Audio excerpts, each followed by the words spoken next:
Hello, my name is Rich Howard, owner of Architectural Builders Supply. In this video is to bring you a closer look at the Babcock Davis number RH-KIT-SST Spring Pack replacement lifting mechanism.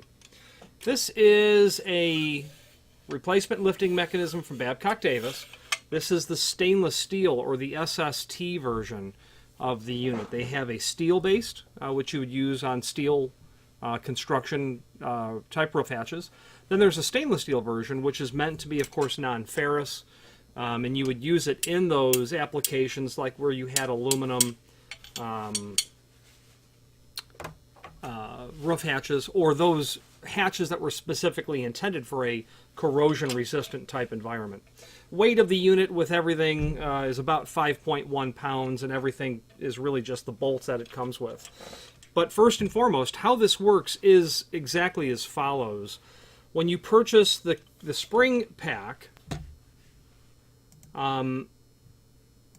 the springs are not included. You have an option. It's not that you can't order it without them and not get them by forgetting. There's a forced attribute that you have to say, I don't need any springs, or yes, I need a spring. And that's how you go about doing that. And the way we have it that way is because that's how the factory does it. The spring or springs are a separate line item from the spring package. Is what I'm driving at here.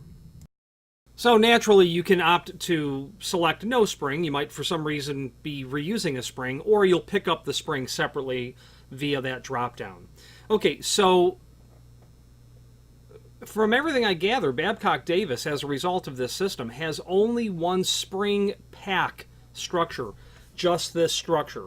And into it, they'll toss those different springs. They have 4 different springs, yellow, green, blue, and red. There is a cut sheet down below that will show the wire diameter. Those 4 springs are also listed in the website, where you can then pull up videos of each and every one of them to review those, and I'll add actually links to those videos down below. And hopefully through those videos and the information on the springs, you'll be able to determine what you need. Here's the problem. It's not a sure thing that you'll know what you need, because the manufacturer doesn't publish what spring to use for every roof hatch that they make. Not that they won't supply that information, they will, but they don't they don't publish the data. So the bottom line is, if you are doing a project and you need to replace a lifting mechanism for a roof hatch, the sure way to find out what you need is to get the serial number off the side wall of the unit and send it to us so we can contact the manufacturer, get the bill of material of that, how that item was built, its constituent parts via the bill of material, and then know exactly what spring that you'll need for that. The spring that you're going to need for a steel lid that's 4 foot by 4 foot, or 4 foot by 4 foot, is certainly going to be different than the spring that you're going to need on an aluminum 30 by 30 by 30. The depth is the first dimension. The hinge is on the second dimension. We don't engage in knowing what for sure that you need, because again, the factory doesn't publish that stuff, and I think it's because they don't want to. Couple of reasons. I think that they don't recognize the market demand to have that data available. 3 things. I don't think they see a demand for replacement parts, which is very much, I think, the opposite of reality, because, well, you can buy a $50 spring or buy a roof hatch. It'll end up costing $3,000, so let's go with the spring. Number 2, I think that they intentionally don't publish it because it's somewhat proprietary. What they put into their units, they're engineered, they're tested. And then also they have people that will ask for a lifting mechanism. They'll call the factory and say, I need a lifting mechanism. Okay, what's the serial number of our Babcock Davis roof hatch that you have? Oh, no, it's not one of your units. I don't know who I have. So the factory will then say, all of our stuff is engineered and tested to work together. And because we don't know what you're dealing with, the size, the requirements of the unit when it was engineered and tested, the composition. How heavy is the lid? They don't know any of this stuff. And they are not in the business of giving advice, helping people install their product into unknown applications, nor should they be. So this video is to serve as visual and dimensional evidence of this item, and hopefully that will permit you to make a safe analysis of what you're working on. So I happen to have some springs here. So in essence, the way that this works is that if you have a green spring, that's going to slide in there. You can articulate it up. Then what's going to happen is, I'm going to start getting into the constituent parts. You've got your bottom plate. Well, that just goes down here. There are a couple of captive riv nuts. They call those riv nuts. And they're going to give you a couple of stainless hex cap screws. And you get the concept of how that's going to work. That plate's going to go on loose. You'll run those nuts up in there, and then you'll be able to continually tighten them so that you draw it all the way in. And that's how that's going to work. Let's go over the other constituent parts that are included. Then we're going to touch on some dimensional properties. So you'll get that bottom plate. You'll get the 2 screws for it. You're going to get the 2 bolts that you'll require to connect this to the lid mounting bracket, or to the hinge mounting bracket.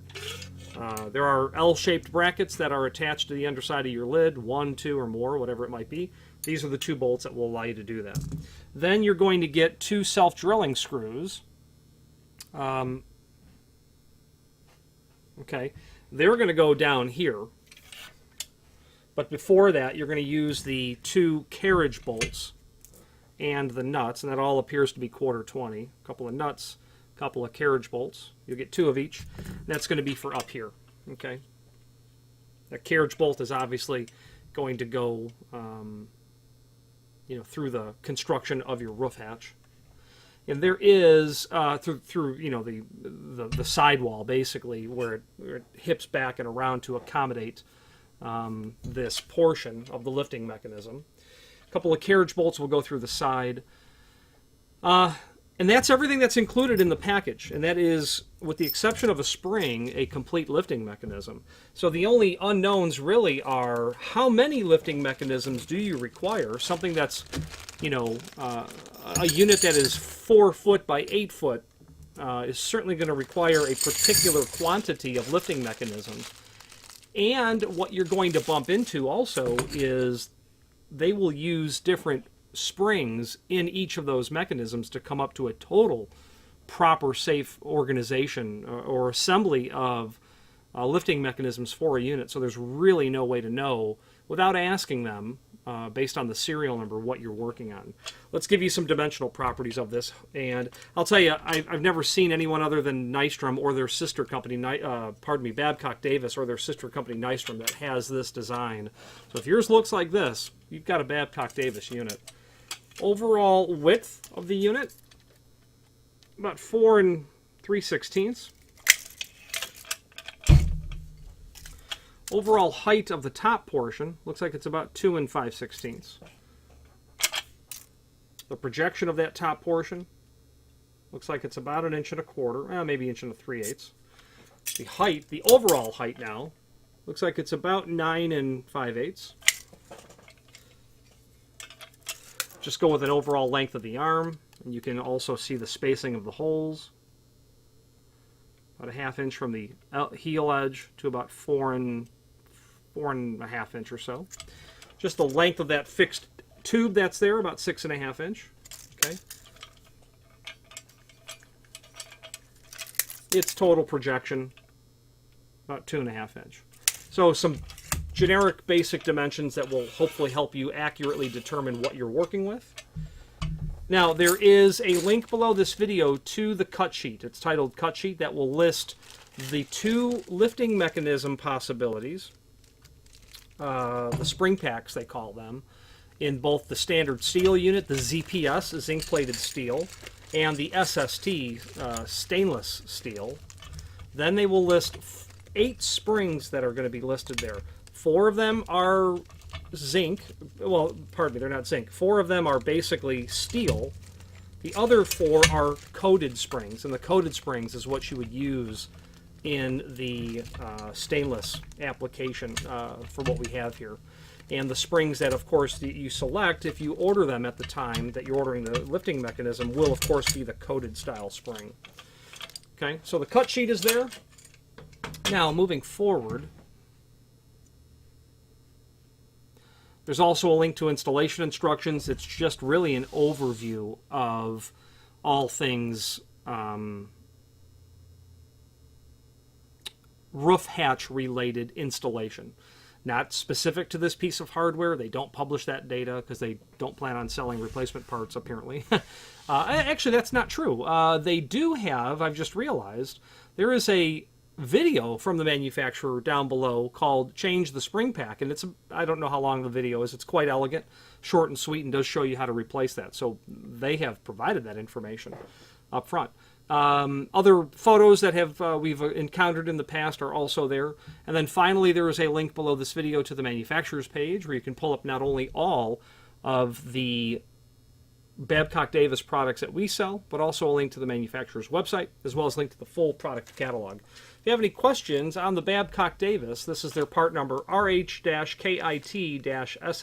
Spring Pack, replacement stainless steel lifting mechanism, or any other Babcock Davis product, please feel free to reach out to us. And thank you.